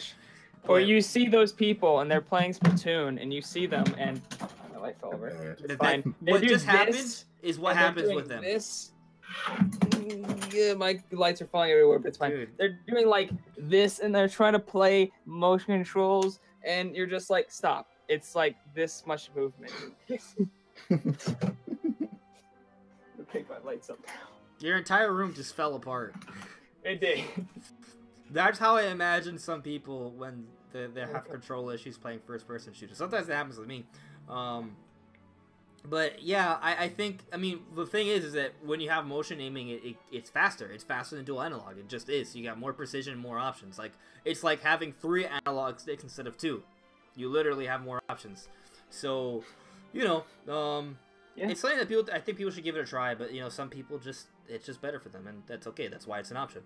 So, I want to check some of the people in chat who are talking about their game strike for. Sabbath64 is saying that his are Super Mario 64, Luigi's Mansion, Conker's Bad Fur Day, and Ocarina of Time. So, I mean, we're all with you on Ocarina of Time. I've played Mario 64 and Luigi's Mansion. I have not played Conker's Bad Fur Day from beginning to end, unfortunately, because when it was popping, I was a kid, and it was one of those games that my parents were just not going to get for me because it had furry boobs and stuff. So, like, you know, but, like, it's one of those games I've always wanted to play. It's probably one of the reasons why I may eventually get my hands on the rare replay to play Conker's Bad Fur Day. And, like, that game, from what I remember, was a big deal. Like, you know, it was such a different kind of Nintendo game. It was a Nintendo published game. Rare is the one that made it. But it just had so much personality, and the things that it did in it were crazy, especially for that time. Like, you know, like, it was kind of, you know, one of the first to really go over the top like that on a Nintendo system for a 3D platformer. It's pretty special. Yeah, that game is just, I look at it and just like, the humor is not for me. Yeah, I like the Ratchet humor. That's maybe I have a Ratchet sense of humor, so like that was. We're talking about Conker. Yes. Yes, that's just all the humor that I just find really annoying. It's just like all in one game. It's just like, no. Yeah. Depends on how you look at it, yeah. Right, exactly. It's just my opinion. It's just my own personal. I don't care for it. Oh, but Vegeta-san is saying that I can play as Trunks, Brandon can be Gohan, and Will is definitely Jiren. Will is Jiren. Oh, but Trunks has so much potential. I could. Trunks is potential, man. Trunks is he's a fuckboy. Yes. No, I'm just kidding. What? I'm just kidding. I have the coolest hair, okay? Because I am Trunks, and I have a sword, and my girlfriend is like twice my age. Oh yeah, she. Yeah, right. Like for real. But I just also realized compete why with a she god. liked him. What? No. you use you have a plot armor. That's why. Yeah, I have plot armor. Jiren doesn't have plot armor, so I win. True. There you go. I know about nothing you guys are talking about. So am I good? Is Gohan? Good. I know who Gohan is. I've never like seen him in the anime. It depends on your perspective. No, he's got a new I don't power like that. out of it. Gohan has the most potential out of anyone in the entire series of Dragon Ball, but he's also the biggest disappointment. Oh no, don't say that. Yeah, I can't. But I this can't is argue with me. This is me as Gohan, so I wouldn't be a disappointment. I Well, reach all of my potential. Well, Gohan is making a. I think he's making a huge comeback, but I don't know. I think getting out before 17 is a huge elder. He did go out in a very intelligent way, so he made it was a mature decision. It wasn't an epic. It was only semi-epic, but you know. I need to start watching Dragon Ball Z. Yeah, it's I cool. don't want mature Gohan. I want brutal Gohan. Right. Well, Gohan was brutal. I think he just needs more training. But let's get back to the discussion though. You know, one established of Game Strike 4 was Mario 64. I didn't put Mario 64 in my Game Strike 4. That doesn't mean it isn't special or iconic to me. It absolutely is. But I actually picked Mario Galaxy instead. Why? Because Mario Galaxy managed to have a similar, like, mystifying feel to me, that magical feel to me, right? But it happened in 2007, not in 1998, where I was, you know, in high school. So the ability to do that, you know, when I'm not a kid, I thought was really special. And on top of that, Mario Galaxy was the first platformer that I really got into, like, 100%ing. And, like, just getting a flow of the mechanics and really delving into it, becoming really good at jumping and timing. Like, that, Mario Galaxy did that for me. So, like, finding that flow of a game, you know when you get in that flow of a game where, like, you're sort of pushing the mechanics to another level? That was, Mario Galaxy one of the first games I was able to do that with. So, you know, in that regard, Mario Galaxy has had a huge impact on me, and that's why I put it over Mario 64, even though it's so hard to do that, like, because Mario 64 also, like, it's amazing, like, it also is, it was, like, the first, like, 3D game that you could explore, like, an open, like, sandbox world, and that was just so iconic. I remember just, like, seeing the horizons and always thinking, oh, what's more, what's there, and then that was really cool as well. Brandon, is that your next topic by any chance? I mean, your next game? Mario Galaxy? No, it's actually okay. It's not. Okay, I 100% agree. Especially like the soundtrack, dude. Like when you said mystifying again, like the soundtrack like really hammers that home.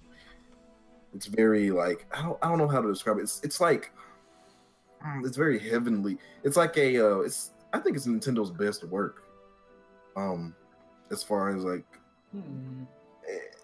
from a soundtrack standpoint. Yeah. What were we talking about? Mario 64 or Galaxy? Galaxy. It was one of the, I'm not sure if it was the first, but it was a big deal. They made it fully orchestrated. It was fully orchestrated. Yeah.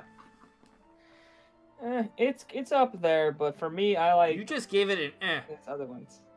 You just gave it an eh. Yeah, I did. I love Mario Galaxy, but as soon as you said Mario 64, it got beat out by Mario Galaxy. I was like, bro, how dare? Well, Mario 64 is actually my next one. So how dare you? What do you have to say about Mario 64? For the record, guys, I want to end this discussion in like 5 minutes. So, guys, put in the final things you want to say in the chat. I'll try and check them out. If you have any questions, we'll do our best to answer them, of course. And let's try to speed this up. Brandon, not that I want to rush your very precious Mario 64, because it is very precious. That was either that or Zelda Ocarina of Time was my first game I ever played. It probably was Mario 64 because that came out earlier, so I probably got that first. But I think I got the N64 a little later than most people, so it might have been at the same time. I don't know. I was like 2. So shut up.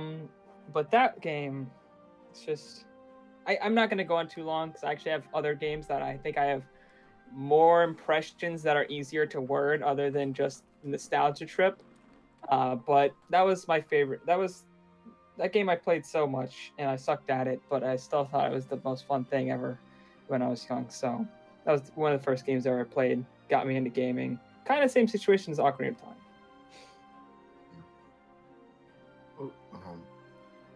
I might as well just name the rest of mine. I don't know. The next one was gonna be Kingdom Hearts 1, obviously, like I said, and that was like, it was like a whole different type of like music, and then that game also had Sephiroth in it, so yeah, that was a plus. Then next is Ultimate Alliance, which is obviously I've been like a comic fan for like a really long time, So yeah, it's really good. And the last one was Super Mario 64. So yeah. Yeah, I mean, look, I love Mario 64. I agree with you guys. It's special. I just feel like I needed to have a representation of a game from the Wii, and I had already Ocarina of Time, so it's just you can't put four. I can't put four. I have a better game representing the Wii, and that is Xenoblade freaking Chronicles. One of my favorite games of all time. The best RPG ever made. The video game with, in my opinion, I feel like I have to say that or people can just absolutely destroy me in the comments. in my opinion, the best story of any video game ever. So that game opened my eyes to so many things, like how good RPGs are. Like I had played RPGs and I liked them. Mostly I played like Mario RPGs, but I didn't play like that many like JRPGs. And then I saw that and I was just like, oh, JRPGs, man. Now it's one of my favorite genres. And then I'm just like, I didn't realize how good video game stories could be. Like I just didn't understand how good they could be. And that game just blew every fiber of my mind when I saw that game. And I was just like, it's best JRPG ever made. Xenoblade definitely is up there. I mean, like, I remember when the game came out, it was pretty much universally praised as the best Japanese RPG of that generation. And I love the heck out of it, man. That might be, I mean, it's one of those, it's definitely like in my top 3 or 4 Wii games, period. Like, it is so good. And in terms of RPGs, it might be my favorite Japanese RPG. Xenoblade 2 is actually did a pretty good job of competing with it. It comes pretty close. It does. Yeah. I also really like Xenoblade X as well, so, I mean, there's that to consider. But, there are some other really classic RPGs that are also really good that I didn't play at the right time. Or when I say right time, at the time when they were most prevalent, because I was just too young, right? Like Chrono Trigger, for example. Like, that is a game I want to go back and play through its entirety, and I've heard that the story is just magnificent. I've heard it's had, like, several endings. It's just so epic. And, like, it's an amazing game. But, it's kind of hard to...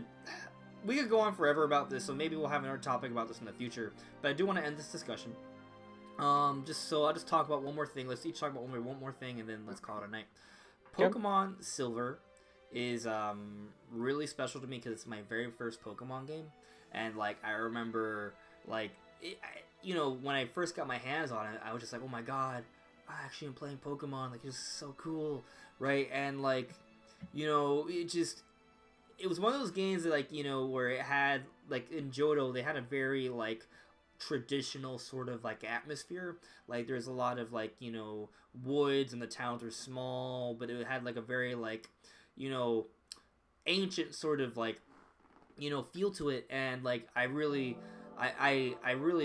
associated with that. It was really cool to me, and it was really special because the way Pokemon was designed back then, things were really simple, so it compelled you to use your imagination to fill in the gaps, and it's just like this amazing adventure that I really got really into. So much into, in fact, that I had this level 92 Typhlosion, my first starter Pokemon ever, right? Level 92, and as a kid, that was hard.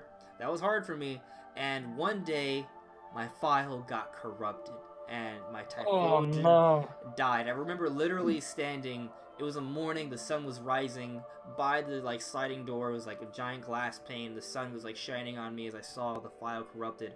Man, I was like, epic sunrise. And I was just like, Typhlosion is dead. And I started crying, I literally started crying, and I was probably like 10 years old. I started crying because my Pokemon, my very first Pokemon was dead. So, it was sad. I don't know, man. I mean, it's just a game, obviously, I was a kid, but, like, that was a moment for me. It was a serious moment for me. Yeah, I understand. Mine kind of has a similar story, so I guess I'll go next. Wind Waker is the last game on my game for, what's it called? Game for... Game Struck 4. Whatever the fuck it's called. Game Struck 4. Yeah, so that's the last one. Wind Waker, for the longest time, has been my favorite game of all time. It's kind of competed now by Breath of the Wild. I don't know which one's best. Okay, I still flip-flop back and forth on that. I don't know. They're both amazing. Maybe they tie, if that's even possible. But Wind Waker has been before Breath of the Wild was my favorite game of all time, ever since it released. That game is amazing, absolutely amazing atmosphere. It's so just like this. You really get this feeling of going on this just amazing adventure. And I love the fact that he's like leaving home. Like when I was really young, like I always wanted to leave home. I always looked out, you know, my front door into the world, and I was like, man, I want to go on a great adventure. I want to go and be like Link and go on all these adventures and just leave home and travel the world and, you know, just do cool shit. And like that was like what you did in Wind Waker, and it was just like this amazing feeling of it. Just the world felt so big, even though in reality the world wasn't all that huge. It was just a bunch of different small islands. Like it felt massive, and it felt like there was so much exploration. And it's like you felt like you could go and you could just find anything. Like anything was possible. Like you looked down the sea, you couldn't see everything that was there. You had to go, and you had to go long ways to get to things. So it was just like you could just run across anything. You didn't know what was going to come up, and it was just like this huge grand scale adventure. So in the way that it kind of is similar to your story is that I remember my brother was he got his finger stuck in the middle of the disc. This is the GameCube version. So he got his finger stuck in the middle of the disc. He could not get it off. He couldn't get it off his finger, and my dad had to break the disc in half to get it off. And back then, I didn't have any money. I didn't realize you could go to the store and buy another one. I was just heartbroken. It was just the worst thing. I was like, this is my favorite game of all time. Like, I love this game. I put so much time and effort into it. And, like, that game when I was young, like, I didn't know what to do. There was a million different locations I could go to. So I just played for hours and hours and hours. And, like, I didn't know how the map worked. I didn't know you had to feed the fish to get the map. So I would, like, draw my own map on a piece of paper and, like, judge the distances and stuff on my own map. And, like, that game was so special to me. And then it just broke. And, man, when they announced Wind Waker HD, oh my gosh, I literally bought the Wii U just for that game. Like, it didn't matter if there were any other games on the Wii U, that game was worth it to me. It was on there in HD. And I was just like, mine. Yeah. But yeah, that's my final one. Man, it sucks, bro. It did. It's a tragic backstory. Yeah, we had to end it off like these sad stories, but like, I mean, Will save us. You got anything, or save should us for we got anything? Depression? No, I already told all mine. All right. Well, you know, there are just honestly like Pokemon Silver, Metroid Prime, Mario Galaxy, and Ocarina of Time are some of my favorite games ever. But Wind Waker is also up there. Mario 64 is also up there. Xenoblade Chronicles is also up there. Like, there are a lot of games that are really special. Not just, I mean, of course, everyone has special games to themselves. And, like, it's hard. It's hard to just pick them because there are a lot of really special experiences out there. So, you know, that's special, right? So, I think it's pretty, I feel fortunate that I'm in a position where I can play a lot of these games and, you know, I can, like, interact with you guys and, you know, reach out to people. That's really cool, and I'm excited about that. So, you know, I'm happy. Yeah. Yeah, for sure. I was just trying to, I was just trying to end things on a positive note. So, yeah. Anyways, everyone, thank you so much for watching. I hope you guys enjoyed the video. Remember to leave a like if you haven't been here before. Make sure to subscribe. And check out Brandon. Check out Will. They have opinions. They have channels. They make Nintendo content. They make video game content. Opinions are not allowed on the internet. Oh, opinions are not allowed on the internet. Yep. But they still have them. So, you know, they're rare commodities. So check them out. Make sure to subscribe to them as well. So, again, everyone, thank you so much for watching. And I bid you all a farewell, but I'll see you guys really soon. All right. Bye. Peace. Bye, guys.